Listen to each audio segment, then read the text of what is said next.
45 شيء مشالو أمنا جريد إحنا نحدهم ما يساوون نيم تحنتنا تحد أيد حن كانوا بلو تحدنا تحد أيد حن كانوا بلو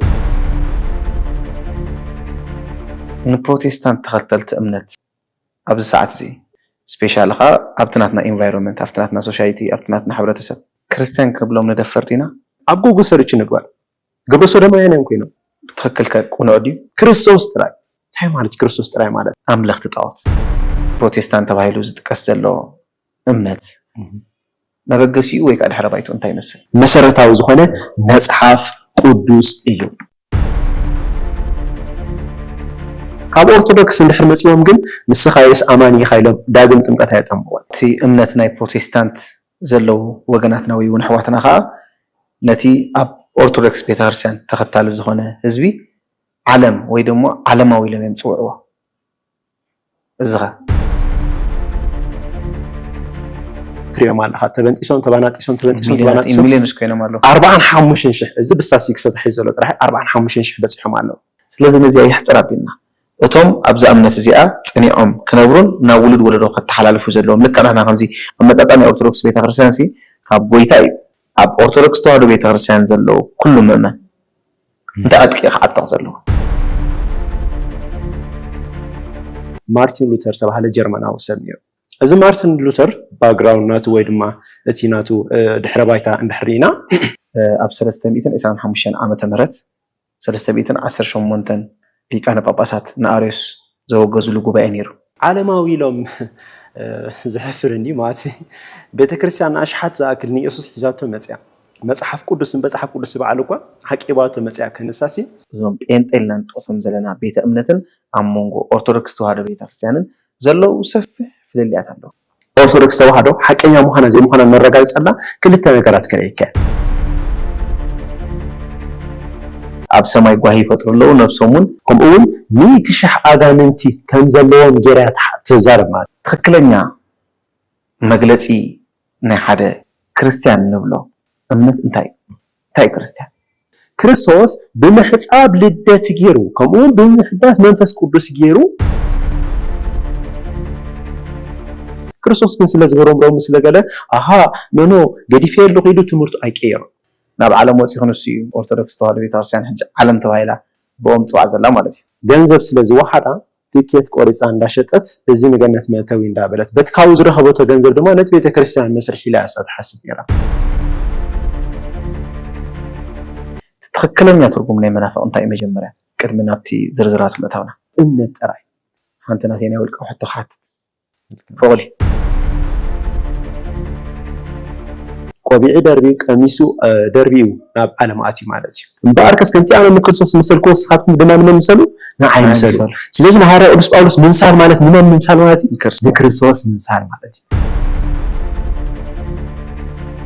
ኣብ ሰማይ ጓሂ ይፈጥሩለው ነብሶሙን ካብ ምድሓንና መጥፋእ ገጻ ትኸይድ ስለዘላ ዝምለኽ ሓደ ኢየሱስ ክርስቶስ ጥራይ ንዘይፈልጡ ሰባት ንምስሓብ ኣትራክት ንምግባር ወይ ንምትላል ኢልና ክንገልጾ ንኽእል ሓንቲ ኣባሃል ክብለካሲ ሰነፍ ኦርቶዶክስ ፕሮቴስታንት ይኸውን ጎበዝ ፕሮቴስታንት ካ ኦርቶዶክስ ይኸውን ማንም ተምልኽ የለን ንመቤታችን ኣይተምልኸነ ንቅዱሳን ኣይተምልኽና ንመላእክት ተምልኽና ንማንም ኣይተምልኽና ሰላም ኣምላኽ ንዓኹም ይኹን ከመይ ኣለኹም ክቡራት ፍትዋት ሕዋት ሎማዓንቲ ንዛረበሉ ጉዳይ ኣብ ጉዳይ ናይ ሃይማኖት እዩ ማለት እዩ ከምቲ ትሪእዎ ዘለኹም ትናተይ መደብ ነጭ ጠጻዕልኡ ማለት እዩ ኣብ ፖለቲካ ይኹን ኣብ መንፈሳዊ ጉዳይ ሓቂ ተዛሪብካ ናብ ጎይታ ትኸይድ ማለት እዩ ምሳይ ሓቢርኩም ተገልግሉ ዘለኹም ብዛዕባ እዚኣ ተዛረብ እዚኣ እንካ እንዳበልኩም መልእኽትታት ህቡን ዘለኹም ብውሽጢ መስመር ቀጽልዎ ከምቲ ኩሉ ግዜ ኣነ ዘይረኣኽቦ ቪድዮታት ክህሉ ስለ ዝኽእል ዝኾነ ነገር ግብረ መልሲ ክህቦ ትደልይዎ ገለ ክትሪኡ ከለኹም ናባይ ጥራይ ስለደዎ ግዜ ክረክብ ከለኹ ከም ዝመፅእ ምላሽ ክህብ እየ ማለት እዩ ናይ ሎማዓንቲ ምላሽ ድህቦ ከዓ ኣብዚ ክልተ ሕዋትና ዝገበርዎ ቶማስን ሓውዳ ሽሙ ይፈለጥ ኮን ብዛዕባ ናይ ፕሮቴስታንት ብዙሕ ተዛሪቦም ኣለዉ ካሚንግ ሱን እያ ኣነ ሓቂ ዘረባ ርእያ እታ ሙሉእ ቪድዮ እኳ ኣይረኣኽዋን እስከ ሎማዓንቲ ፃዕዳ በቃ ነጭ ኢና ክንዛረብ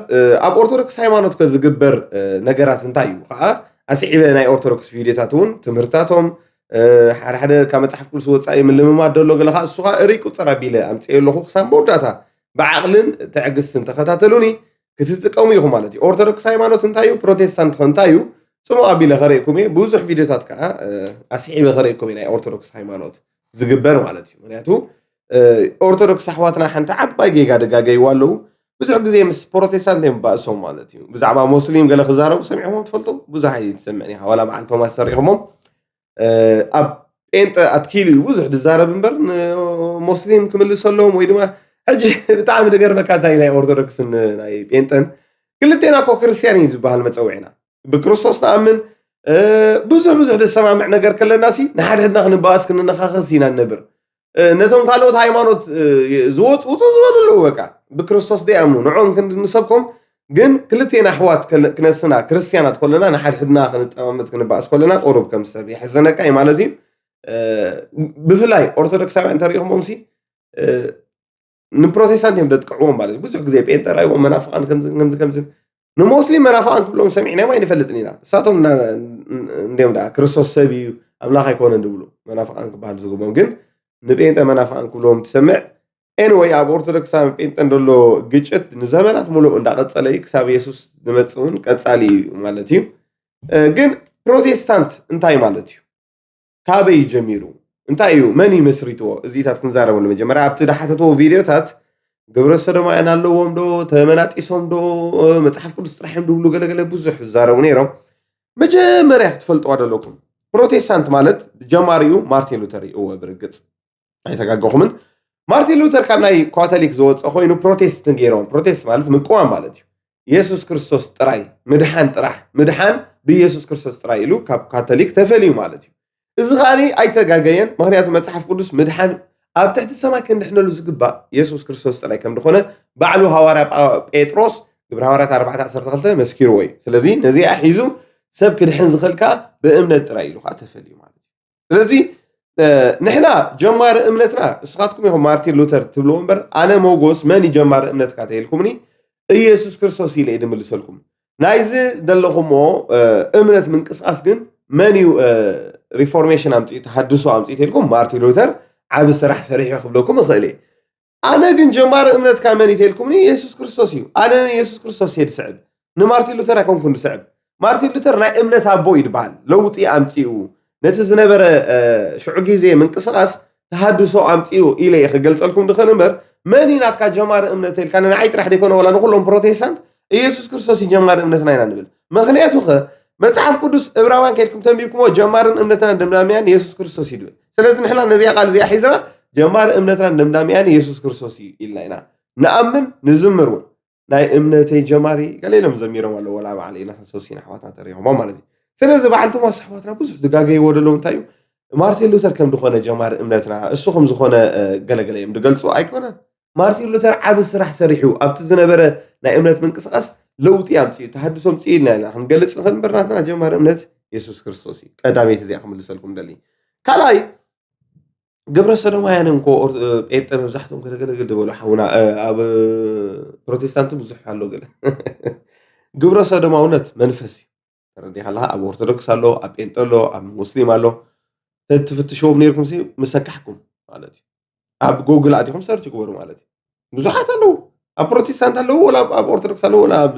መንፈስ እንዲ ስፒሪቹዋል መንፈስ ኮይኑ ኣይትሪእዎም ዲኹም ዘለኹም የሕዋትና ኣብ ቲክቶክ ምሽ ይረኣዩ ኣለዉ ወፂኦም ግብረ ሰዶማውያን ሌዝብያን እንዳበሉ ኤርትራን ሓበሻ እንታይ ድዮም ሃይማኖቶም ሰብ ኦርቶዶክስ እንዲዮም ይዋ ማዕተብ ኣሲሮም ገለገለ ኣይትሪእዎም ዲኹም እንታይ ዳ ኦርቶዶክስ ኣለዉ ግብረ ሰዶም መንፈስ እዩ መንፈስ ኣብ ኩሉ ይዳእቱ ማለት እዩ ኣብ ጴንጠ ከዓ እትውኽእል እዩ ኣብ ሙስሊም ኣብ ኦርቶዶክስ በዚ ኣይትጋንኑ ኣይትሓስቡ ማለት እዩ መጥቃዕቲ ፀለመ በሃል ካልእ ትመሊሰልኩም ኣለኹም ሳልሰይቲ መፅሓፍ ቅዱስ ጥራሕዮም ድብሉ ኢልኩምና እወ ሶላ ስክሪፕቸራ ያ መፅሓፍ ቅዱስ ጥራይና ንሕና ንብል ካልእ ትውፊት ወላ ገድልታት ድርሳናት ገለሲ ያ ንወንጌል ጠቃሚ ስለ ዘይኮነ ኣይንቕበሎን ኢና መፅሓፍ ቅዱስ ጥራይ ምክንያቱ እምነትካ መስማዕካ ካብ ቃሉ እያ ስልብል ንሕና ቃሉ ጥራይና ንብል በቃ ንስኻትኩም ግን ብዙሕ ኦርቶዶክሳውያን ብዙሕ መፅሓፍታት ተምፅኡ ኢኹም ማለት እዩ ንሕና መፅሓፍ ቅዱስ ጥራይ ንምድሓና እኹል እዩ ንብል ኢና ካልእ መፅሓፍታት ገለገለ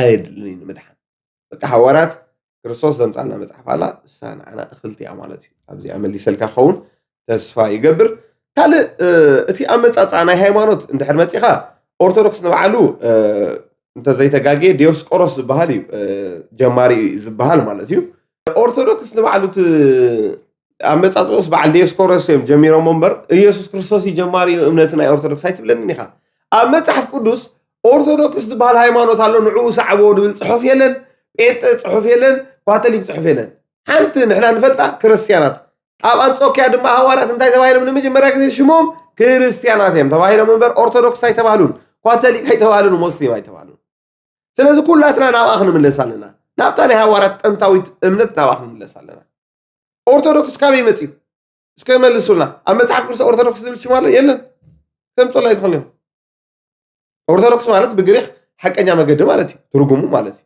ፕሮቴስታንት ማለት ምቋም ማለት እዩ ንናቱ ትርጉም ኣለዎ ስለዚ እንታይ ኣተዋጻና ተልኩም ኩላትና ናብ መጽሓፍ ቅዱስ ንመለስ ናብታ ናይ ሐዋርያት እምነት ሐዋርያት ኣጋንንት ተኸውጽለው ብሽም ኢየሱስ ክርስቶስ ተውጽእ ነይሮም ክጽልዩ ከለዉ ብሽም ኢየሱስ እንተ ዘመሩ ንኢየሱስ ይዝሙር ነይሮም ኣብ ኦርቶዶክስ ተኸይድካ ኣጋንንት ክተውጽእ ብማርያም ብሚካኤል ብኣምና ኣረጋዊ ሕጂ ዝዲኻ ትኽክለኛ ሃይማኖት ትብለን ዘለኻ ሐዋርያት ዝገብርዎ ዝነበሩስ ንገብር ኣለና ትብለን ዘለኻ ታዋይ ሐዋርያይ ብኣምና ኣረጋዊ ኣጋንንት ውጽእ ታዋይ ሐዋርያይ ብዕንቁ እንዳሃረመ ውጽእ ታዋይ ሐዋርያይ ብካርትሽ ናይ ማይ እንዳገጨበ ኣጋንንት ውጽእ ካበይ ድመጽእ ልማዲ ኣብ ኦርቶዶክስ ኢና ንሪኦ ዘለና ዝበዓል መምህር ግርማ ገለመለ ማለት እዩ ኣጥባት እንዳሓሰኻ ዳሓር ከሪእኩም እቲ ቪድዮ እንታይ ሐዋርያይ ከምዚ ገይሩ ነዚ ጉድ ገዲፍካስ ጴንጤ ከምዚኦም ዶ ግብረ ሰዶም ኢልካ ተጸልም እሞ ንሕና በዓል ሞጎስ ካለና ግብረ መልሲ ንህብ ማለት እዩ ዓገር ንብለካ መጀመርያ ቤትካ ደሎ ጉድ ረኣይ ንብለካ ማለት እዩ ስለዚ ኣይተዛርቡና ክንዛረብ ተደልናስ ብዙሕ ክንዛረብ ንኽእል ኢና ማለት እዩ ስለዚ ኣብ ኩሉ ሃይማኖት ጉድ ኣሎ ኣብ ጴንጤ መዓት ሓሸው የሎ ሓሰውቲ ነቢያታት ኣለዉ ዶ ኣለውን ፈረቓን ዘይ መጽሓፍ ቅዱሳዊ ዝገብሩ ምልማድ ኣለዉ ዶ ኣለውን ፈረቓን ኣብ ኦርቶዶክስ እውን ኮኑ እንታይ እዩ ድሓይሽ መጽሓፍ ቅዱስ ንከተል ሰባይ ንከተል ንብሎም ማለት ኣርባዕተ ነጥቢ እዚ ንሓንቲ ሃይማኖት መጥቃዕቲ ምግባር ፀለበ ምግባር ግደፉ ኦርቶዶክሳውያን ኣይጠቕመኩኒ ብፍላይ ቶማስ ሓውና ብተደጋጋሚ ኢኻ ነዚኣ ሓቀኛ መገዲ ሃርማ ወይ ተፀልማ ማለት እዩ ጽቡቕ ኣይኮነን ማለት ናብ ቤትካ ራእይ ከርእካ ናይ ዳሓራይ ቪድዮታት ብዙሕ ናይ ኦርቶዶክስ ጉድ ከርእካ ንዕኡ መጀመርያ ክትዛረበሉ ኣለካ ንዕኡ ተረዲኻ ኣለካ ወፂኻ ሚድያ ኣብ ሃይማኖትና ከምዝን ጉድ ኣለዎ كمي جران عريو انتي نقبر لك اين مين بل مصدق محبرك تريك ونسي ناتكا جود قديف كاس او اورتودوكس قبر مع حشويه قديف كاس ابين خمسه تقبر قال اي ملك علشان نحن قبر ملسن هبك مالتي ردي خانه توماس كان على ما وين مزبلونا دبل كيا بخمينا قوم نبلكم نابنس كبرات كحجهم كي توماسي انت هاد تقبر دلقه حدا غزي غوايلا خسعسع نريكانا حدا غزي خا نصلا غيركا خا خزمر نريكا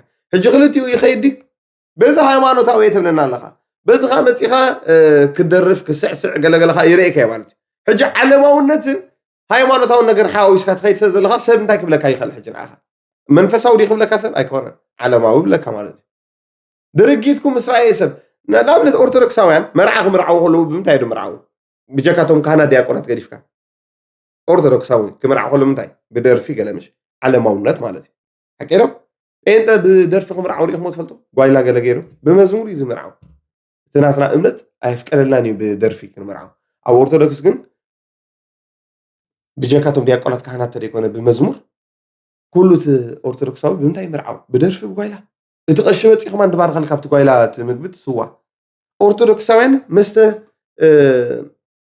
عرب سقلت كصمو وعلو سنبتا بين راي فاسيكا اب نايت كلب اب ساعه إذا حكي على ماونت مالتي بس ليتاو تلي بس فاسيكا يبعلو إذا حج انت يبلوكم معهم على ما يعني يبلوكم حدا بينت جناي تنصالين خا كدكم غلي بينت مستخسد غلي شجار خصحي غلي كزمون غلي بينت سبسل دخون خدكم غلي ماجوريتي تريها يا جناي امنتنا يا حج انت ملسخم تيوم مو اورثودوكس كاي تفكرني ساعه سعود رفو كاي تبلني تبلت خليخه هو ثم ሃይማኖት አይና ቦታት ድረፉ ሳዕስዑ ይክልም ሓደ ሃይማኖታውያን ግን አለው ወደ ተባብዑ ማለት ተረዲ خلኻ ስለዚ ናትኩም ድርጊት ይሰብ ኮም ድብለሎ ስለዚ ዓለማውያን ንብለኩም ብማጆሪቲ እንድሕርከን ዝዛረብ ኮይና ጻዕዳ ምዝራቢ ኣነ ድፈቱ ነጭ ኣብ ኦርቶዶክስ ሃይማኖት ዲዩ ዓለማውነት ብዙሕ ድግበር ጴንጤ ተይልና ክንምስክሮ ንኽእልና ማለት እዩ ክንምስክሮ درفت مبزحتهم ليه درفس انتي هايمانوتهم حدا بينت اكو يتمصالينا حدا بينت درافاي تمصالي اي تمصالينا كلهم ارثوذكس وي كاثوليك وي مسلمين على ماونت مالتي يزمرلو سلازي مس بينت اسي ምርጻምሲ ኣይጸብቁልኩም ኣይዋጻኩም ኢኻ ማለት እዩ ሕዋተይ ክንምልሰልኩም ኢና ምስ መረጋገጽና ብጽሑ ኢኻ ክንምልሰልኩም እንታይ እዩ ድሓይሽ ኢልካ እስኻ ተረዳእትካ ስበኽ ንሕና ተረዳእትና ንሰብሓለን እቲ ምፍልላይ ድበልካዮ ናይ ትምህርትታት ገለገለ ኣብ ኩሉ ሃይማኖት እዩ ኣብ ኦርቶዶክስ ብዛዕባ ታቦት ጥራሕሲ ድተፈላለየ ትምህርቲ ድምሃርዎ ኣለዎ ከም ጻልቃ ይድሓር ድተፈላለየ ንሓንቲ ታቦት ገሊኦም ጠረጴዛ ብለዎም ገሊኦም ገለ ብለዎ ሕጂ ባዕሎም ኦርቶዶክስ ኣይኖም ነናቶም ትምህርቲ ኣለዎም ኣብ ነገረ ማርያም ዝተፈላለዩ ትምህርቲ ሰሚዕና ኣሎም ኣለና በዓል ዘበነ መዓት ምፍልላይ ደለው ኦርቶዶክስ ንባዕሉ ኣብ ኦርቶዶክስ ንባዕሉ እዚ መዝሙር ምዝማር ማለት እዩ በዓል ስልጣን ብኸበሮን ፀነፅል ጥራይና ንፍቅድ እዮም ብልዎ ናይ ኦርቶዶክስ ቤተክርስትያን ናይ ኢትዮጵያ ናይ ኤርትራን ብኸበሮን ፀነፅል ጥራይ ተፍቅድ ኣብ በዓል ግብፂ ኺድ ኣብ በዓል ሮማንያ ኺድ ኣብ በዓል ህንዲ ኺድ ብኦርጋን ዝዝምሩ ሕጂ ዝተፈላለየ መርገፂ ኣለዎም ትሪእዎም ኣለኹም ኣሕዋት ሕጂ ናቶም ገዲፎም ጴንጠ ዝተፈላለየ ትምህርቲ ኢለዎም ክብሉካ ከለዉ ዘይዋሓጠልካ ማለት ባዕሉ ናትኩም ትምህርቲ ናይ ኦርቶዶክስ ማለት እዩ መዓድ ዝተፈላለየ ኣብ ነገረ ዝተፈላለዩ ኣብ ነገረ ታቦት ገለገለ መረጋገጽ ከምጻልኩ እስከ ሓንቲ ቪዲዮ ራእይዋ ምለሰኩ እና የሐዲስ ኪዳን ታቦት ልዩነት አለው ወይ? በታቦቱ መካከል ልዩነት የለም። ታቦቱ ከሰማይ የመጣ ነው፣ አይለወጥም፣ አይቀየርም። ታቦቱ እኮ ከሰማይ የመጣ ነው። እንዴት ነው የሚቀየረው? እንዴት ነው የሚለወጠው? አይለወጥም፣ አይቀየርም። ታቦቱ በብሉይ ዘመንና በሐዲስ ኪዳን የተለያየ ቢሆን የትኛው ታቦት ሊባል ነው? የብሉይ ኪዳን ታቦትና የሐዲስ ኪዳን ታቦት ልዩነት አለው ወይ? የለውም። ስለዚህ የብሉይ ኪዳን ታቦት ዘላለማዊ ታቦት ነው። ታቦቱ ዘላለማዊ ነው። በብሉይ ኪዳን ያለው ታቦትና ጽላት በአዲስ ኪዳን ካለው ታቦትና ጽላት ጋር አንድ ነው። ልዩነቱ ታዲያ ምንድነው ላላችሁኝ ቅድም እንደነገርኳችሁ ነው። ምንድነው እሱ? የመስዋዕቱ አይነት፣ ጸሎቱ ባሁኑ በአዲስ ኪዳን ላይ ያለው ይለያል። በብሉይ ኪዳንና በአዲስ ኪዳን ታቦት መካከል በታቦቱነቱና በጽላቱ ላይ ልዩነት አለ ወይ? የለም። ብሉይ ኪዳንና የአዲስ ኪዳን ታቦት በሰማይ ያለው ስለሆነ የሚቀየር የለውም። 10ቱ ትእዛዛት ሁሉ ተጽፈው ያሉት የማይፈርሱ የማይለወጡ ደግሞ እነሱም የጸኑ ህጎች በጽላቱ ላይ ነው። የኢትዮጵያ ኦርቶዶክስ ተዋሕዶ ቤተክርስቲያን ይህን ስራ ተጠብቃ ትሄዳለች። የብሉይ ኪዳንና የአዲስ ኪዳን ታቦት አንድ አይነት አይደለም። ስሙን መጠቀም የብሉይ ኪዳን ታቦት አንደኛ ሲጀመር መስዋዕት እንስሳ ነው የምታቀርብበት፣ ደም የምትረጭበት ኪሩብ ያለው ስሙን ለዚህ ተጠቀም። ያን ቅርጽ ግን አልሰጠንም። ያ መልክ ግን የለውም። ለዛ ነው በየቤተ መቅደሱ ብዙ የኖረውም ለዛ ነው፣ አንድ ስላልሆነ ማለት ነው። የብሉይ ኪዳን ታቦት አይደለም። አሁን ያለው ስሙን ነው። ታቦቱ ቃሉ አንድ ነው እንጂ ታቦቱ ሁለቱ የተለያየ። የብሉይ ኪዳን አንድ ብቻ ነው፣ ባለመሎጊያ ነው፣ ሰዎች የሚሸከሙት ነው። የበጉና የፍየሉ ደም የሚፈስ የሚረጭበት። ቅዱሳን ከሰጣቸው ጸጋዎች አንዱ በተመሳሳይ ሰዓት በተመሳሳይ ጊዜ በሁሉም ቦታ ይገኛሉ ነው። ቅዱሳን መላእክት በእኛ ቤተክርስቲያን አስተምህሮ በሁሉ የሞሉ ናቸው ወይ አላሉ ብለን አናውቅም። ቅዱሳን መላእክት በቦታ ይወሰናሉ። ሕጂ ነዚ ሁሉ ጉድ ገዲፍካሲ ጴንጠ ከምዚ ባገበሩ ናይ ጴንጠ ከምዚ ገበሩ ገልካ ተጸልም ገለገለሲ ጽቡቕ ኣይኮነን። ግብረ መልሲ መሃብ ግን ንሕና ይነቋርጾና ቀድሙ ንህብ ነርና ኢና ሕጂ እውን ክንህብ ኢና መጻውን ክንህብ ኢና ንኹሉ ዝዓፈረሲ መልስልና ማለት እዩ። ቅድሚ ሕጂ እውን ብዙሓት ዓፊሮም እዮም በዓል ቀሺ ተወልደ፣ ኤፍሬም፣ ስልጣን ብዙሕ ነዛ ሓቀኛ መገዲ እምነት ንምፅላምሲ ብዙሕ ከይዲ ከይዶም እዮም። ኣነ ሓዊኹም ሞጎስ ግን እግዚኣብሔር ብዝሃበኒ ፀጋ ምስ መረጋገፅና ምፃኹ መልሲ ካብ ምሃብ ኣይተቆጠብኩን ክቐፅል እየ ማለት እዩ። ኪዱ ቀፅሉ ስኻትኩም ንዓና ክትሰብኩ ንሕና ንክርስቶስ ክንሰብኽ ክንረባረብ ኢና ማለት እዩ። ስለዚ እስከ ሕጂ ደሪእኩም ኣብ ኦርቶዶክስ ሃይማኖት እንታይ እዩ ድግበር? ኦርቶዶክስ ሃይማኖት እንታይ እያ ትኽተል? እንታይ እዩ ደሎ? እቲ ሃይማኖት ክንፈትሾ እስከ ቪድዮታቶም ትምህርታቶም ዝገብርዎ ምልምማድ ንርአዮ እሞ ሽዑ ንሕና ዲና ብሓቂ መገዲ ደልና ወላ ንሳቶም ዓይንትኩም ከፊትኩም ክትሪእዎም ማለት ሕጂ ናብቲ ናብ ኦርቶዶክስ ዝግበር ሓሸውዬ ክንብሎ ንኽእል ወይ ከዓ ዘይ መፅሓፍ ቅዱሳዊ ምልማድ ናብኡ ክወሰኩም ብኡ ቪድዮና ንወድእ ኩሉ ሰብ ነዚ ሓቂ መታ ክፈልጦ ኣሕዋተይ ሼር ግበርዎ ሰሰና ኢና። ተመልከቱ ናይ ክሕደት ትምህርቲ አሁን የፖለቲካ መፈክር ቢሆን ትሉት ነበር በደንብ። የኃጢአት ስልቱ እንደበዛ የጽድቅ ምኑ በስቷል። ስልቱ አያችሁ፣ መግቢያ በዛ ማለት ነው። መግቢያ በዛ በአርሴማ በኩል አድርጎ መግባት፣ በጊዮርጊስም በመግባት፣ በመርቆሪዎስ በፋሲለደስ፣ በተክለ ሃይማኖት፣ በሚካኤል በገብርኤል፣ በድንግል ማርያም እያሉ ወደ ዋናው በር ወደ ኢየሱስ ክርስቶስ መግባት መጣ። አያችሁ፣ መግቢያ ያበዛልን መድኃኔዓለም የተመሰገነ ይሁን። መግቢያችን ብዙ ነው። ተስፋ ዝገርም ይርኢኹም ወዶ ሕጅኻ ኻላይ ንርአይ ሰይጣን ደግሞ እንደመቤታችን የሚፈራው እንደመቤታችን ሰይጣን የሚፈራው የለም ልንገራችሁ እኔ ክርስቶስንም እንደመቤታችን የሚፈራው አይመስለኝም ሰይጣን አይመስለኝም ሓራይ እዚ ከንታይ ኢና ክንብሎ እስኪ ሓራይ ንቐፅል ማርያም ከሌለች ጌታዬ ጌታ ከሌለ ደግሞ ስላሴነት የለም ስላሴነት ከሌለ ደግሞ እግዚአብሔር የለም እግዚአብሔር ከሌለ ደግሞ ዓለምን የለም እዚ ኸሪኢኹም ወዶ እሺ ንቐፅል ንኸይድ ናይ ሎሚ ኣርእስትና እንገብሮ በእንተ ዲያብሎስ መሃሩነ ስላሴ ናይ ሎሚ ኣርእስትና በእንተ ዲያብሎስ መሃሩነ ስላሴ ዝብል እዩ በእንተ ዲያብሎስ መሃሩነ ስላሴ ብዘይ ድንግል ማርያም ክርስቶስ የለን ብዘይ ክርስቶስ ድማ ክርስትና የለን ናይ ክርስትና ምንጪ ድንግል ማርያም ያ ናይ ክርስትና ምንጪ ድንግል ማርያም ያ ናይ ክርስትና ምንጪ ድንግል ማርያም ያ ንኹሉ ጸሎትና ናብ እግዚአብሔር ተቅርበልና ድንግል ማርያም ያ ብዘይ ድንግል ማርያም ናብ መንበር እግዚአብሔር ዝቀርብ ጸሎት ልመና የለን ርኢኹም ወደ ዝኸ ሓራይ ንኸይድ ንቐፅል ቀዳምን ሰንበትን ዘኽብሩ ሰባት ይብል ቀዳምን ሰንበትን ዘኽብሩ ንኽር ኮይኖም ዓርቢ ምሸት ሰልክ ማለት እዩ ካብ ሲኦል ወፂኡ ናብ ገነት ይኣቱ ቀዳም ዝኽብር ሰብ ኮይኑ ካብ ሲኦል ወፂኡ ናብ ገነት ይኣቱ ሓጢአተኛ ኮይኑ ማለት እዩ ሽሩዑ ቀዳም ጥራሕ ዝኽብር ንኽነይሩ ቀዳም ናብ ሰንበት ዘውግሕ ካብ ገነት ወፂኡ ናብ ሲኦል ይኣቱ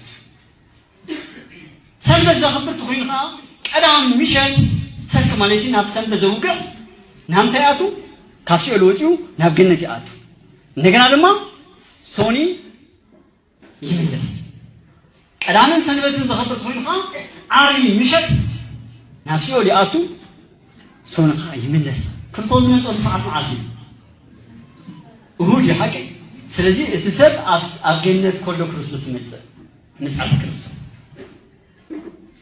ኣብ ገነት ከሎ ክርስቶስ ስለዝመፅእ ኣብ ገነት ዘሎ ብምሎም ናብ እንታይ ኣቱ ርኢኹም ወደ ዝኸ ሓራይ ንኸይድ ንቐፅል እመቤታችን ንዓኽ እዚኣ ከም ኣስራት እንቂ ተባለትላ ሃገር ንስኻ ትምዓካ ደላ ንሳ ግን ኣዳም ምዃኑ ትፈልጥ መበቆላ ምዃኑ ትፈልጥ ነገደ እስራኤል ኣይኮነትን ነገደ ያዕቆብ ኣይኮነትን ዝበለኩም ሰብ የለን ትውልዲ ዓዳ ድማ ካብ ጉራዕ ስጋዕ ገለ ሓፂን ዘሎ ህድረር ዝበሃል ካብኡ እዩ በዓቲ ትሪቅታን ዝበሃሉ ተበቆሎም ካብ እዩ ሰም ግን ኣይትሰምዑን ኣይትሰምዑን እመቤታችን ኳ ኣጓል ዓዱ ገይርዋ ክርስቶስ ኣወዲ ዓዱ ገይርዋ ትኽክል ስለዚ ኣዳምን ሔዋንን ተፈጠረሉ ኣብ ኢትዮጵያ ኮይኑ ኢትዮጵያ ዝብል መልእኽቲ ኾን ከሎ ዝተፈጠረሉ ግን ኣብ ኤርትራ እዩ ካብ ኤርትራ ድማ ኣብ ኣኮለ ጉዛይ ሄኖክ ንባዕሉ ማለት እዩ ሄኖክ መጽሓፍቱ ዝተሰወረሉ ዝነግረሉ ሄኖክ ዝነግረሉ ምስዋር ቅዱሳን ዝበሃል ማለት እዩ ኣብ ኤርትራ እጅዋላ ኣብ ኣኮለ ጉዛይ ኣቤልን ቃኤልን ኣሕዋት እዮም ቃኤል ብቕንዕ ዝቆረተሉ ኣቤል ድማ ዝተቐብረሉ ኣብ ኤርትራ እጂ ድማ ደጊመ ክብለኩም ዘለኹ ኣብ ሓደ ከባቢ ስለ ዝኾነ እዚ እውን ኣኮለ ጉዛይ ኣዳም ተፈጥረሉ ኣበይ እዩ ኤርትራ ካብ ኤርትራ እውን ኣፅቢብኩም መታን ክትሓስቡ ኣኮለ ጉዛይ ሄኖክ ዝተሰወረሉ መጽሓፍ ሄኖክ ዝነብረሉ ኣበይ ኣኮለ ጉዛይ ኑ መርከቡ ዘዕረፈትሉ ኣበዩ ኣብ ኤርትራ ድሕሪ ኑ መልከ ጸዴቅ ዝተሰወረሉ ገዳም ድማ ኣብ ኤርትራ እዩ ኣብ ኤርትራ ኮይኑ እዚ እውን ብሙሉእ ዝነግረኩም ዘለኹ ኣኮለ ጉዛይ ዝተደኮነሉ ከባቢ ድማ ከምዚ ዝበለ ስለዚ ኑ ዘዕረፈሉ መርከብ ኣበይ ኣብ ኤርትራ ማለት እዩ ኣብ ኤርትራ ኣኮለ ጉዛይ ኣኽለኩም ይሱ ርኢኹም ወደ ዝኸ ሓራይ ንኸይድ ንቐፅል ናብ እግዚአብሔር ዘብፅሑኻ ነገራት ኣለውካ ኢሉ ስለዚ ተመን ሓደ ካብኣቶም ንዓና ዘብፅሓና እዩ ናብ እግዚአብሔር ዘብፅሑኻ ነገራት ኣለውካ ኢሉ ስለዚ ተመን ሓደ ካብኣቶም ንዓና ዘብፅሓና እዩ ናብ እግዚአብሔር ዘብፅሑኻ ነገራት ኣለውካ ኢሉ ስለዚ ተመን ሓደ ካብኣቶም ንዓና ዘብፅሓና እዩ ሳልሳይ ጥበቡ ናይ ተመን ድማ እርጋን ምስ መጾ ክኣርግ ምስ ደለየ ናብ ሓንቲ ቀጣን ዝኾነ ወይ ጸቢብ ዝኾነ ጉድጓድ ይኣትሞ 40 መዓልቲ ድማ ይጸውም ሓመድ ከይበልዕ ማይ ከይሰተይ ድማ ይቕኒ ማለት እዩ ብድሕሪ እዚ ወይስን ኣብ እግዚአብሔር ኣምላኩ ከመይ ጸጎ ውርዙና እግዚአብሔር ድማ ናይ ነስነት ዕድመ ታንክቦ ናብ ኣምላኹ ይጽልይ ናብ ኣምላኹ ይጽልይ ናብ ኣምላኹ ይጽልይ እግዚአብሔር ዝልምንዎ ሰባት ጥራይ ዘይኮኑስ መን እዩ እንስሳውን እዮም ስለዚ ባርከስ ካብተም እንማሩ ነገር ናይ ጾም እዩ ስለዚ ባርከስ ካብተም እንማሩ ነገር ናይ ጾም እዩ ስለዚ ባርከስ ካብተም እንማሩ ነገር ናይ ጾም እዩ ስለዚ ባርከስ ካብተም እንማሩ ነገር ናይ ጾም እዩ ተመን ንኸይኣርክብል ናብ ጸቢ ምድሪ ኣቱ እንደገና 40 መዓልቲ ይጸውም ምግብ ሃይበልዕ ማይ ከይሰተይ ድማ ይጸንሕ ብድሕሪ ድማ ናብ እግዚአብሔር ኣምላኹ ይጽልይ ብድሕሪ ድማ ናብ እግዚአብሔር ኣምላኹ ይጽልይ ብድሕሪ ድማ ናብ እግዚአብሔር ኣምላኹ ይጽልይ ብድሕሪ ድማ ናብ እግዚአብሔር ኣምላኹ ይጽልይ ኣብ በረኻ እንተዳርጊናዮ ብፍላይ ጓሶት ነርና ብፍላይ ወይ ካብ ሃገር ሰብ ተዓቢና ኣብ በረኻ ኣሎ ከምዚ ጻዕዳ ናይ ተመን ስእል ዘለዎ ንሱ ተመን ካርግ ደሉ ከሎ ብጸቢ ምስከደ ዝግፈፍ እዩ ተጋፊፍ ዝተርፍ ማለት እዩ ብድሕሪ ድማ ተሓድስኻ ንእሽቶ ኮይንኻ ከም ቀደም ይቀሳቀስ ስለዚ ተመን እኳ ነቲ ናይ ስጋዊ ነገራት ንኸንውሕ ክብል ጾም ካብ ሓዘ ንሕና ኸዳ ማዕረኽ እንደ ክንጾም ከም ዝግባና ካብዚ ክንምሃር ንኽእል ናብ እግዚአብሔር ዘብፅሑኻ ነገራት ኣለውኻ እዩ ስለዚ ተመን ሓደ ካብኣቶም ንዓና ዘብፅሓና እዩ ስለዚ ተመን ሓደ ካብኣቶም ንዓና ዘብፅሓና እዩ ስለዚ ተመን ሓደ ካብኣቶም ንዓና ዘብፅሓና እዩ ስለዚ ተመን ሓደ ካብኣቶም ንዓና ዘብፅሓና እዩ ርኢኹም ወደዝኸ ሕራይ ንኸይድ ንቐፅል ዲያብሎስ ናይ እግዚአብሔር አገልጋሊ እዩ ንእግዚአብሔር አገልጋሊ ዲያብሎስ ስለዚህ ዲያብሎስ ንእግዚአብሔር የገልግል በከመይ የገልግል ተበልና አይሰግድን አይጽልን እዩ በከመይ የገልግል እንታይ አይልና በከልተ ነገር እንገልጽ ንኽእል በተሓደ ኩል ሰዓት መጽሓፍኩም ዝምረና ኩል ሰዓት 3 ሰዓት 9 ወይ ድማ ሰዓት 3 ማለት እዩ ድሕሪ ቀትሪ ዘሎ ናይ ሰዓት 3 ቀትሪ ጸሎት ንገብርና ኣብዚ ግዜ እዚ ዲያብሎስ ንእግዚአብሔር ግብር ዝኸፍለሉ ግዜ እዩ ዲያብሎስ ንእግዚአብሔር ግብር ዝኸፍለሉ ብምንታይ እንተላይልና ብምስጋድ እዩ ብግዲ ኣብታ ግዜቲኣ ኣብ ሰዓት 3 ማለት እዩ ብናይ ፈረንጅ ብናይ እዚኦም ቋጽራ ሰዓት 3 ናይ ቀትሪ ድሕሪ ቀትሪ ዘሎ ወይ ድማ ሰዓት 15 ክኾን ይኽእል ስለዚ ኣብዚ ግዜ እዚ ዲያብሎስ ብግዲ ንእግዚአብሔር ዝሰግደሉ ስለዝኾነ ስለዝእሰር ድሕሪ ሰዓት 3 ኣብዚ ግዜ እዚ ንእግዚአብሔር ስለዝሰግድ ካብኡ ሰዓቱ ኣኺሉ ምስተፈነወ ምስ ወፀ ኣብ መንገዲ ንዝረኸበ ሰብ ይጸፍዕ ብከምዚ እንታይ ይበሃል ወላ እኳ ትምህርቱ ዘይፈለጥናዮ ማለት ከም ባህል እዩ ብቀትሪ ኣይውፃእን እዩ በይንኻ ኣይክየድን እዩ ከይትጎድነፍ ይበሃል ሓቂ ብፍላይ ሃገረሰብ ገር እንተኮይኑ ከይትጎድነፍ ቀትሪ ኣይትኸይድ በይንኻ ፀሓይ ዘሎ ይበሃል ምክንያቱ ንምንታይ እዩ ምስጢሩ እኳ ብዝግባእ ክርድኦም እኳ ዘይካለ ግን ሊቃውንቲ ኣቦታትና ወይ ከዓኒ ቅዱሳን ኣቦታትና ዘስተምህሩና ግና ኣብዚ ግዜ እዚ ዲያብሎስ ንእግዚአብሔር ክሰግድ ጸኒሑ ከም ሓዊ ስለ ዘቃጽሎ ተፈቲሑ ምስ ወፀ ንዝረኸበ ሰብ ሽዑ ይጸፍዕ ስለዚ ኣብቲ ግዜቲ በይንኻ ተረኺብካ ሰብ ከይጸፍዕ ወይ ድማ ከይጎንፈካ ስለ ዝባል በይንኻ ኣይከየድን እዩ ዝባል እውን ሓደ እውን መረጋገፂ ክኾነና ዝኽእል እዚ እዩ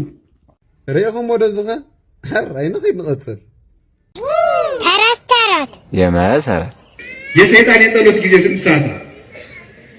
ከምሽቱ 1 ሰዓት የሰይጣን የጸሎት ጊዜ ነው። አጋንንት ተሰብስበው 1 ሰዓት ላይ ለጸሎት ይሄዳሉ። ሰው ለዚህ ነው ደበረኝ ሲል ውሎ ማታ ቀለል የሚለው። ለምን እላዩ ላይ ያሉት አጋንንት ለጸሎት ስለሚሰበሰቡ ጥለው ስለሚሄዱ ሰው ማታ ማታ ቀለል ይላል። አይታችሁታል? ቀለል የሚለው ለዚህ ነው። እንደው ርኢኹም ወደዝኸ ሕራይ ንኸይድ ንቐፅል ድንግል ማርያም ብሕልና ድንግል እያ እንደገና ከዓኒ ብስጋ ከዓ ድንግል እያ ከመ ኣምላኽ ኮይና ዝተረኸበት ኣደ እያ ከመ ኣምላኽ ኮይና ዝተረኸበት ኣደ እያ ከመ ኣምላኽ ኮይና ዝተረኸበት ኣደ እያ ከመ ኣምላኽ ኮይና ዝተረኸበት ኣደ እያ ከመ ኣምላኽ ኮይና ዝተረኸበት ኣደ እያ ዋላ እውን መቅደም ተኣምረ ማርያም ከም ዝገለጾ ማለት እየ ናይ ድንግል ማርያም መልክዕ ኣምላኽ እዩ ናይ ድንግል ማርያም ሓሳብ ኣምላኽ ስለ ዝበላ ኣብ ጉዳይ ድንግል ማርያም ኣብዚ ንጠራጠረሉ የብልናን ንተሓድሶ መናፍቃን ንምሕፋር እውን ኣብ ኩሉ ግዜ ኩሉ ሳብ ጠጠው ንብለሉ ዝነበርና ብሕጂ እውን ንብለሉ እዩ ርኢኹም ወደዝኸ ሕራይ ንኸይድ ንቐፅል እኮ የሚፈራ ሰው አማላጅ የሚላክበት እግዚአብሔር ለድንግል ማርያም አማላጅ ልኮ ቅዱስ ገብርኤል በቅዱስ ገብርኤል አስለምኖ እሺ ስትል ፈቃዷን ጠይቆ እናት ያደረጋት ርኢኹም ወደዝኸ ሕራይ ንኸይድ ንቐፅል ቅድስት ድንግል ማርያም ይሄን ቦታ 100 ቀን ተቀምጣ ኢትዮጵያን ቃል ኪዳን የተቀበለችበት ቦታ ነው። ኢትዮጵያ አስራት ሀገሯ ናት አይደለ እንዴ? አስራት ቃል ኪዳን ማለት ነው። ቃል ኪዳን ማለት ነው ስምምነት ማለት ነው። ቃል ኪዳን ማለት ውል ወይም ስምምነት፣ ውል ስምምነት ማለት ነው። አንድ ወንድምና አንዲት እህት የቃል ኪዳን ቀለበት አሰሩ ከተባለ የጋብቻ ውል ፈጸሙ ማለት ነው። እመቤታችን ቅድስት ድንግል ማርያም እዚህ ቦታ ላይ መታ ውል አሰረች። ምን ውል? ቃል ኪዳኑ ምን አመጣው? በምን ተገኘ? ይሄን ሁሉ ማወቅ አለብን። ለዛ ነው ተሰብስቦ ያልኳችሁ። እመቤታችን ቅድስት ድንግል ማርያም 100 ቀን ከቆየች በኋላ መልአኩ ቅዱስ ገብርኤል መጣ እዚህ ቦታ ላይ። ቅዱስ ገብርኤል ከመጣ ብስራት አለ። ምን አላት? ሄሮድስ ሞቶልሻልና ወደ ናዝሬት ወደ ገሊላ ተመለሽ አላት። ድንግል ማርያም ደግሞ ሰላምና ዕረፍት ያገኘሁት ኢትዮጵያ ስለሆነ ይሄን ቦታ አለቅም አለች። ይሄ ነው ለኛ ለኢትዮጵያኖች እሺቱ። አልሄድም ማለቷ ለኛ ጥቅሙ ይሄ ነው። አልሄድም አለች። ዕረፍትና ሰላም ያገኘሁበት ኢትዮጵያ ስለሆነ ፍጹም አልንቀሳቀስም። መልአኩ ቅዱስ ገብርኤልም ከዛው ጫቅም ስለሌለው አቆመ፣ መናገር አቃተው። እንግዲህ ዘካርያስንማ በመቅደሱ እያጠነ እያለ መጣና ዘካርያስ ወንድ ልጅ ትወልዳለህ አለው። አሁን ካረጀሁ ካፈጀሁ በኋላ ወንድ ልጅ ትወልዳለህ የምትለኝ እንደው የማይሆነውን ይሄን ነገር ትነግረኛለህ አለ። እውነተኛውን የሆነ እግዚአብሔርን ቃል ተጠራጥረህልና ይሄ ልጅ እስከሚወልድ ድረስ አንተ ድዳ ትሆናለህ አለው። 9 ወር ከ5 ቀን ዘካርያስ ደሆን አይደል የሚለው እመቤታችን። ስለዚህ ድንግል ማርያምን አሳምኖ ወደ እስራኤል የሚወስድ አንድ ሰው ያስፈልጋል። ምን አይነት ሰው? ከገብርኤል የሚበልጥ ገብርኤል አፉ ስለተዘጋ ከገብርኤል የሚበልጥ አሳማኝ ሰው ይፈልጋል። ያ ሰው ደግሞ በዛን ሰዓት የነበረው ልጇ ብቻ ነው። ከገብርኤል የሚበልጥ በዛን ሰዓት ያለው ማለት ነው ልጇ ብቻ ነው። ስለዚህ ያ ሕፃን ልጅ ነው መናገር የጀመረው። ኢትዮጵያ የአስራት ሀገሯ የሚያሰኛት በጣም ረቂቅ ጥበብ ነው። ጌታችን እኮ ገና በሕፃንነቱ በ2 ዓመት እኮ ነው መናገር የጀመረው። ለኛ ለኢትዮጵያኖች ምን አላት? እናትና አባትን አክብር የሚለውን ሕግ የሰራው እሱ ስለሆነ እናቱን አክብሮ ምን አለ? እናቴ ሆይ አላት ወደ ናዝሬት እኔ ወደዚህ ዓለም የመጣሁት ትንቢተ ነቢያት ልፈጽም ነው እንጂ ኢትዮጵያ ውስጥ ተደብቄ ልቀመጥ አይደለም አላት። አሳመናት። የተሰቀለው ቀራንዮ ነው። ስለዚህ ደሜን የማፈሰው ስጋዬን የማቆርሰው ቀራንዮ ነው እንጂ ኢትዮጵያ ውስጥ አይደለምና ትንቢተ ነቢያትን ስለምፈጽም ወደዛ መሄድ ግዴታችን ነው። ይሄን ቦታ ግን ወደሽዋል፣ አፍቀረሽዋል። የዚህ ሀገር ሕዝብ ይወድሻል፣ ያፈቅርሻል። እንዲሁም የኢትዮጵያ ሕዝብ ያንቺ ፍቅር ይጸናበታል ነኝ ያላት። ፍቅርሽ ይጸናበታል። ስምሽን ሳይጠራም አይውልም። ስምሽን የጠራውን ደግሞ ሲሆን አላሳይብሽም። ይሄም እውነት እንደሆነ አማኑኤል ብዬ በራሴ ማርኩልሽ ብሏታል። ይሄ ነው ትልቁ ሴታችን። እንትን ብሎት እኮ ብሎ ነው 12 ዓመት ነው ብሎ ውስጥ የቆየችው። ለኛ ለምናምነው ነው እንጂ አሁን 12 ዓመት ከውስጥ 12 ደቂቃ ራሱ ከባድ። ስለዚህ 12 ዓመት ከጸለየች በኋላ ነው እንግዲህ ክርስቶስ መጨረሻ ላይ ሁሉ ነገር የሰጣት ማለት ነው። ምንም ያልሰጣት ነገር የለም። ምን ላድርግልሽ ራሱ ወርዶ ጠይቃት ነው የሚለው። እንደው ራሱ ወርዶ ጠይቃት ምን ላድርግልሽ የምትፈልገው ነገር ጠይቂኝ ሲላት ያለ ምን ፋይል በአንዴ ልዘጋ ምን አለችው? ከሳጥናኤል ጋር ታረቅልኝ አለችው። ለምን ሳጥናኤል የለም ማለት ሁሉም ነገር አበቃ ማለት ነው። እሱ ግን ይኸው ላመኑት ሰው የታመነ ነው የሚያህል ይዘሹን አላት። ሳጥናኤል ግን እንዲህ አለ። እንዲሁም ጭራሽ ሲወራ አስገባት። ቅዱስ ሚካኤል ልኮ አወጣት። ስትወጣ 10,000 ነፍሳትን በክንፋ ይዛ ወጣች ይለናል። ርኢኹም ወደዝኸ ራይነኽ ይንቀጽል እምንጠጣው ውሃ የማን ነው? የድንግል ማርያም። አፈሩ የማን ነው? የድንግል ማርያም ሀብቷ ነው። የእሷን ሀብት እኮ ነው የምንበላ። ታዲያ ለምንድን ነው አንዳንዶቹ ሳይገባቸው አታማልድም የሚሉ? እንዴ የሰው እንጀራ እየበሉ ድንቹም ሽንኩርቱም እንዳትረሷት። የኢትዮጵያ ትውልድ ድንግል ማርያምን መያዝ አለበት። እሷን ከተወ በእውነቱ ምግብ ትቷል ማለት ነው። ሽንኩርቱም የሷ ነው፣ ሁሉም የሷ ነው። ርኢኹም ወደዝኸ ራይነኽ ይንቀጽል ኦርቶዶክስ ማለት እኮ ኢየሱስ ክርስቶስ ነው። ኢየሱስ ክርስቶስ ማለት ኦርቶዶክስ ነው።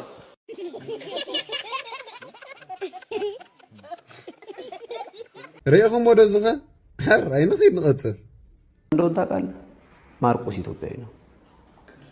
ቅዱስ ማርቆስ። ርኢኹም ወደዝኸ ራይነኽ ይንቀጽል ኦርቶዶክስ ከሌለች ኢትዮጵያ የለችም። ኦርቶዶክስ ከሌለች በኢትዮጵያ ምድር እግዚአብሔር የለም። እግዚአብሔር ሞገስ ሆነ ያለው በኦርቶዶክስ ነው። በዚህ ቤተክርስቲያን ላይ መቼም ርኢኹም ይኹም ኩሉ ሕጂ ርኢኹም ኣለኹም ናብ ቤትኩም ረኣዩ ኣብ ቤትኩም ብዙሕ ናይ ስሕተት ትምህርቲ ኢለ ኣሎ፣ ብዙሕ ፀረ ክርስቶስ ዝኾነ ትምህርቲ ኢለ ኣሎ፣ ብዙሕ ፅንፅዋ ኢለ ኣሎ። 10,000 መናፍቃን ኣይትበሉን ብለኩም ነዚ ኢና ምስ መረጋገፂ እያ ንዛረብ። ስለዚ ኣሕዋተይ مدحان يقول لكم بجيك بيسوس كريستوس بخالق مدحان يلن اب تحت السماء كندحنا نزغبا اسم حدا طراي نسخه اسمنا يسوس كريستوسي كاب صوصواي كاب كحدت تمرت زبله كله تسوروا تأليوا هدموا بقى وانجيل طراي سمعوا حواتي ازيهم حزومكم كتفوكم ريهم ويهم كلهم انصر مصحف قدس هالولو تمرت مالتي اغاننتاو تمرتي ناي كلهم سمعهم ويهم سلازي حوات بليس نعنا مقد حقي نعو هيوت تقبلوا يسوس يمصالو اي سمعنا ناي رانا كيتبلو بجيك بيسوس كريستوس بخالق مدحان يلن كابني حسوت ممهران تطنققوا يبلنا مصحف قدس كاب منافقان تطنققوا يبلنا منافقان منهم ازيهم زراهم مويم ني حسوت ممهران بحالو ازيهم ابت دحراي زمن بشمي بزحات حسوتي ممهران كموصيم يلي يسوس كريستوس رايو مصيم ወንጌል ገዲፎም ሃለውለው ድዛረቡ ስም ኢየሱስ ክርስቶስ ገዲፎም ናይ ካልኦት ድሰብኩ ስለዚ ይሕዋት ኣብዛ ዓለም እዚኣ ብዙሕ ናይ ሓሶት መንፈስ ወፂሎ ኢልና ዮሐንስ ንኹሉ መንፈስ ግን መርምሩ ኣይትቀበሉ ንኹሉ መንፈስ ኣይትቀበሉ መርምሩ ኢልና ስለዚ ትምህርቲ ክትመርምሩ ለኩም ካብ ጋሻ ትምህርቲ ተጠንቀቁ ኢልና መጽሐፍ ቅዱስ ጋሻ ትምህርቲ ሓደገኛ ይሕዋተይ ካብ ጋሻ ትምህርቲ ተጠንቀቁ ስለዚ እዚ ሰማዕኩም ሁሉ ናይ ክሕደት ትምህርቲ ርኢኹም ኣለኹም ኣጋንንታዊ ትምህርቲ ተጠንቀቁ ንዑና ብኢየሱስ ኩለኩም ደሊ እግዚአብሔር አምላክ ባረኩም አህዋቴካ ሼር ግበረው ሁሉ ሰነ ዘሐቅ ፈልጦ ሰሰናይ ተመልከቱ አጋንንታው መለማት አታሽ እንደማ እሽኮው ለሁማ አታ ያኸውድንኮ እሽኮው ለሁ እሺ ካሽላሉ እሽኮው ለሁማ እሻልኩኝ ተብዲያታ ማህያ እሺ ካሽኪዳሉ በቃ አታሞ እሺ ሙኻኔ ሳልሃ ተምሮ አታ أشوف أنا سأ. أبدا خويتنا كو. خويتنا. أبدا خويتنا. هاي الخبرك. هاي الخبرك. هذه حيزنا. من حيزكم. أو تقرأ تأثيرنا. من أثيركم. أبو خالد أدرجك. راساتنا نقول سرعة من سرعة.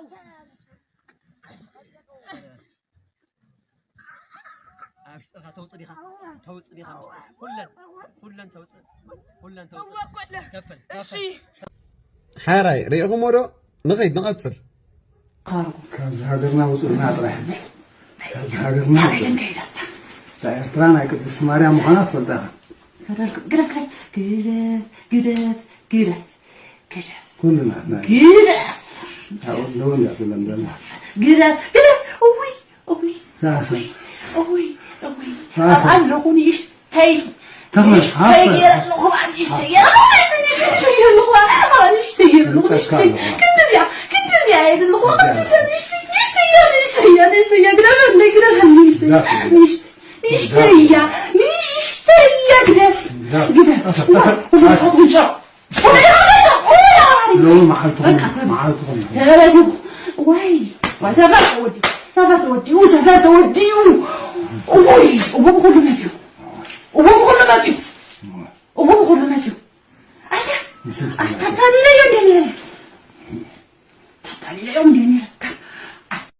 حراي ريقهم ورو نغيد نقصر አይጠቅምም ተሽሯል ቀርቷል እነዚህ ሁሉ ነገሮች ሙሴም መቅደሱም ታቦቱም መስዋዕቱንም በኢየሱስ ተተክተዋል ኢየሱስ ሁሉንም ሆኗል ነው የብርሃን መልእክት ሙሉ አንብባችሁ ጨርሱ አይሁዳዊ ሆነ ሰው አንቦ ሲጨርሰው ሚናደደው ሁሉንም ኢየሱስ ወስዶታል ስለሚባል ሰንበት ኢየሱስ ነው ምዕራፍ 4 ላይ እናንተ በመላእክት ነው የተሰጠው የኛ ህግ የምትሉ ኢየሱስ ከመላእክት አብዝቶ ይበልጣል حراي ريقهم ورو نغيد نقصر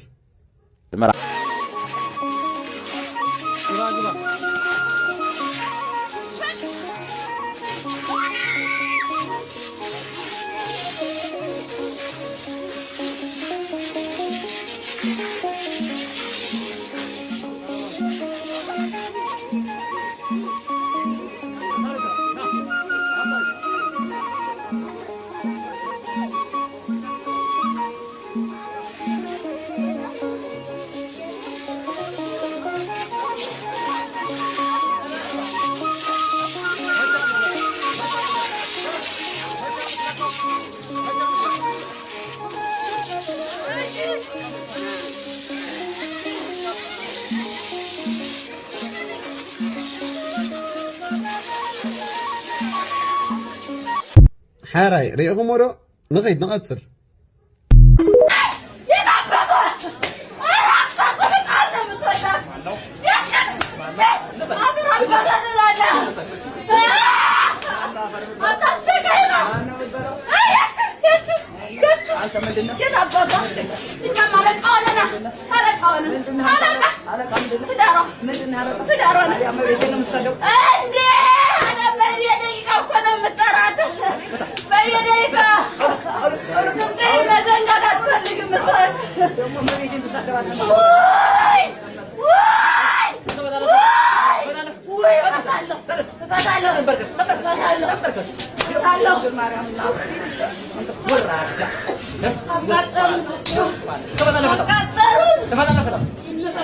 በኢየሱስ ክርስቶስ በስላሴ ስም ወይኔ በስላሴ ስም በድንግል ማርያም ስም እሷን በተናጨነቀችን በሷን ያሰለመችን በድንግል ማርያም ስም ውይ እሷ እኮ በየሰከንዱ ነው የምትጠራት። ለምንድን ነው የምትወዳት? በድንግል ማርያም ስም ውይ ተቃጠልን። በቅዱስ ሚካኤል ስም በቅዱስ ሚካኤል ስም በቅዱስ ገብርኤል ስም በቅዱስ ገብርኤል ስም በቅዱስ ጊዮርጊስ ስም በቅዱስ ጊዮርጊስ ስም በኪዳነ ምሕረት ስም ከዛሬ ጀምረን ፈተናል አናሽም አናሻትም መድኃኒዓለም ይሰረን መድኃኒዓለምና ማርያም ይሰረን እንዴት እንደምትወድ ወሬ አልፈልግም ወሬ አልፈልግም በመድኃኒዓለም ስም ይሰረን በአየር ላይ በዛፍ ላይ በመንገድ ላይ አንቀርም ሲወጣ አስረራ ሶስት ጊዜ ጮና አለቀ ሶስት ጊዜ ጮና አለቀ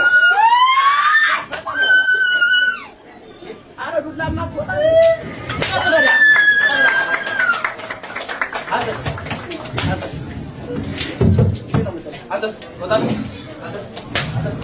حراي ريهم ورو نغيد نقصر نا ها معرفتي ها معنا متاتنا زارنا زار من جايين ها متربا تلقاله اوكي تلقاله አዳግሬ እለካታለሁ አለም ምንድነው ቡዳ ሰይጣን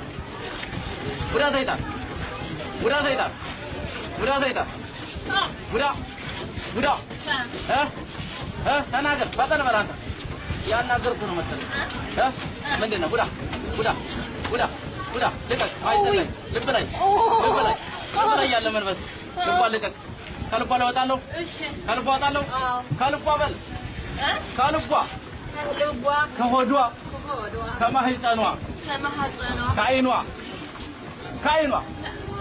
ከዓይኗ ከጥርሷ ከአፍንጫዋ ከጆሮዋ ንገረኝ ከመጠን ነው ምንድን ነው የምወጣው እንግዲህ ምንድን ነው ማንኛውም መንፈስ ነው ማንኛው ነው መጠጥ ነው መጠጥ የምን መጠጥ የትዳር መጠጥ የቤተሰብ መጠጥ የሥራ መጠጥ የድል መጠጥ የጓደኛ መጠጥ የምቀኛ መጠጥ ተናገራ መጠጥ ነው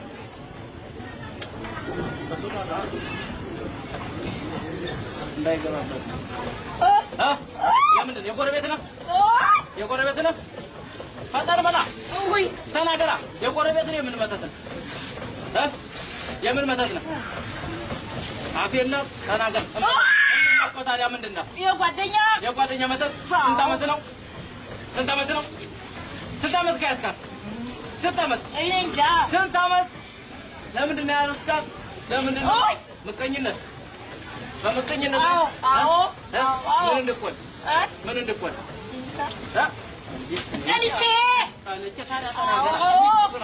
حراي ريهم ورو نغيد نقصر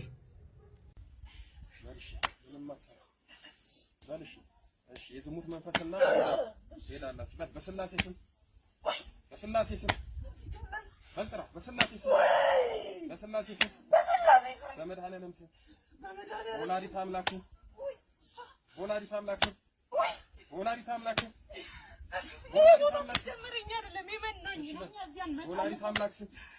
በቅዱስ ሚካኤል ስም በቅዱስ ገብርኤል ስም በቅዱስ ገብርኤል ስም ሳረመኔ ነው በቅዱስ ገብርኤል ስም ሳረመኔ ነው አይምረኝም አይምረህም በቅዱስ ገብርኤል ስም በቅዱስ ገብርኤል ስም ተነስ በቅዱስ ገብርኤል ስም በቅዱስ ገብርኤል ስም ሓራይ ሪኢኹም ዶ ንኸይድ ንቐፅል ሽበር ተዘጋጅቻለሁ አብላ ተዘጋጅቻለሁ በኢየሱስ ክርስቶስ ስም በአቡነ ገብረ መንፈስ ቅዱስ ስም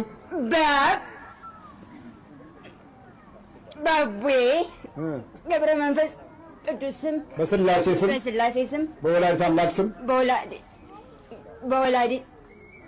በወላዲተ አምላክ ስም እንደገና በወላዲተ አምላክ ስም በአቡነ ገብረ ስም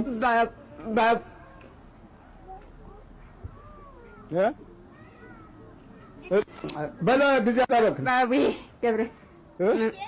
ገብረ መንፈስ ቅዱስ አይ በደንብ በለዋ እንዴ ጊዜ አታባክን በኢየሱስ ክርስቶስ ስም ቅዱስ ሚካኤል ስም ቅዱስ ሚካኤል ያንድድ ስሙን መጥራት አይፈልጉም እኔ ቅዱስ ሚካኤልን ጥራ ነው ያልነው እኮ አይፈልጉም እንግዲህ እንደ ፈሪሳውያን ሓራይ ሪኢኹም ዶ ንኸይድ ንቐፅል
ግንባር ይገለግባል ለይክ መልሳ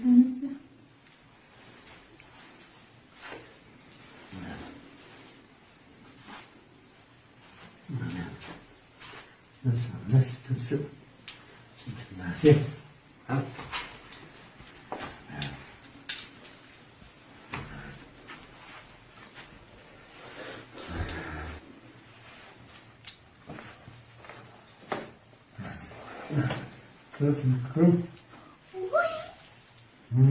ሓራይ ሪኢኹም ዶ ንኸይድ ንቐፅል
حراي ريقهم ورو نغيد نقصر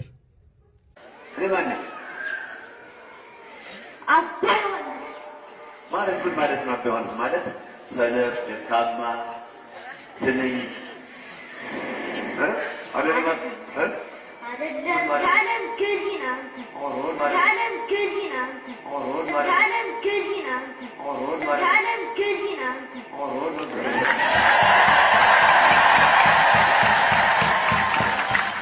መንፈስ ቅዱስ በአንተ ላይ ካላደረ ካንተ ላይ ሳደረ ድረስ መስገድም መንቀጥቀጥም ያለብን ለማን ነው? ለአባ ዮሐንስ ተስፋ ማርያም። መስገድም መንቀጥቀጥም ያለብን ለማን ነው? ለአባ ዮሐንስ ተስፋ ማርያም። መስገድም መንቀጥቀጥም ያለብን ለማን ነው? ለአባ ዮሐንስ ተስፋ ማርያም። ለምን መንፈስ ቅዱስ ያለ አባ ዮሐንስ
اوكي تمليس الاخر يهم ودحواتي كله حنا حسوت تمرتي اغاننتاو من المماد بزح ما تشمريهم يهم سلازم انت كبلوكم دلي حواتي ارثوذكساوين اذا انت تخطبلو تدخلوا اذا قديفكم منافقان انت كم زيلكم شمنا تصلونا صبو دي حوات سكن الزراره صعده حوات انا بتعم يدفرتكم قال سوات انت قديس كان هيمانوتنا صريت بال قال يبلني يقدسني ايو احواتي يخمسون بقى ما راحتكم انداطفوهم انا حسوت ممهران እንዳጥፎኩም ለኪሞምኩም ሲኦል ከአቱ አና አይፈቅደሉምኒ ስለዚህ አነ ግድ ኮይኑ ንመጽ ወንጌል ሰብኹም በረሐዋተ ከተሃላለኹም ደለ አይኮንኩም አብ ህይወቴ ቀድላኩም ክትገብሩ መሰልኩም በሐቅ ይድብለኩም ማናቱ አነ ህይወቴን ኢየሱስ ተሃብከ ወሸለ ቀትልኩም አፋኒኩም ነብይ ኢየሱስ ደይና ብናብት العلاوي ሰማይ ይድኺድ ስለዚህ አነ ለይትን ማዓልት መጽ ተመለሱ ንዑና ብዛ መገደ ሐቅ ድብለኩም ካለ ቢዝነስ ናዓየ ብለይ ኣብ ቅድመ አምላኽ ይድብለኩም ደሎ ስለዚህ ይሕዋት ራእይዎም መራሕተኩም ናበይ ወስኹም ኣለዉ ራእይዎ ኣጋንንታው ምን ልማድ ክትርኢ ጸኒሖም ኣብዚ ሓለፈ ቀዳማይ ክፋር ኢኹም ኢኹም ተመሊስኩም ራእዩ እዚ ኸ ኻላይ ክፋል እዩ ስለዚ እንታይ ክብለኩም ይደሊ ኦርቶዶክሳውያን ፕሊስ መጽሓፍ ቅዱስ አንብቡ ህይወት ክትረኽቡ በቃ ካብ ኮለል ውፁ ኣቱን ጾር ዝኸበደኩም ናባይ ንዑ ኣነ ከዕርፈኩም ኢለ ኢየሱስ ክርስቶስ ጾርኩም ክራገፍ መገዲ ምድሓን ክትረኽቡ ሰላም ክትረኽቡ ናይ ዘለኣለም ህይወት ክትረኽቡ ናብ ኢየሱስ ክርስቶስ ነው ወንጌል ዮሐንስ ምዕራፍ 3 ካብ 16 እንታይ ትብል እንታይ ዝብል አምላኽ ኩሉ ሰብ ክድሕን እምበር ማንም ክጠፍእ ከም ዘይደሊ ተጻሒፍልና ዘሎ ብኡ ዝኣመነ ኣይፈረዶኒ ብኡ ዘይኣመነ ግን ድሮ ተፈሪድዎ እዩ ስለዚ ሕዋት ንዑ ምስ ኣምላኽ ተዓረቑ ንብለኩም ኣለና መዓልቲ ምድሓን ሕጂ ዋይ ዋይ ትብለሉ ኣሕ ትብለሉ ግዜ ከይመጽእ ከሎ ምስ ፈጣሪ ንፈጣሪኻ ዘክር ይብል መጽሓፍ ቅዱስ ኣብ መኽበብ ስለዚ ሕዋት ክፉእ መዓልታት ከይመጽእ ከሎ ኣሕ ትብለሉ ዘመን ከይመጽእ ከሎ ተመለሱ ንዑ ምስ ኣምላኽ ተዓረቑ ካብ ኣጋንንታዊ ምልምማድ ኣምልጡ ካብ ናይ ሓሶት ትምህርቲ ህደሙ سئلك منافقان داي زبلك يكونن نو نابيتكم تملكتو رايو اغاننتاو تمرتي اغاننتاو من لمار يريكم الله انا يحوات قدفو انا نغركم الله نعو تملسوا نعونا بዛ مقد حقي صباح نغو ايرانا اي سمعنا اي فلطان كيتبلو ينገረكم نير ወንጌል ክትባል ይሁ እዝና ሃይማኖት ጉዳይ ይኮነ ና ህይወት ጉዳይ ተዛረበኩም ደሎ ኢየሱስ ሃይማኖት ከበና አይመጽን هيوت كبرنا يسوس متسيح وات بجاهم أي تتصوت بهيوت قال أدب لكم يبلين أحواتي كأشير جبرو كل سبمتان زين ما قد مدحن كفلت متحف كل ساب جبر هوارات 14 خلتن تايبل بوخ إن إحنا اللي زجبا ناس سم يسوس بيجاكاس سم يسوس كرسوس بخالق كتو مدحن يلنا بلنا سلزي كلاتكم عنا بيسوس مس يسوس تعرفوا لكم دالي سسناي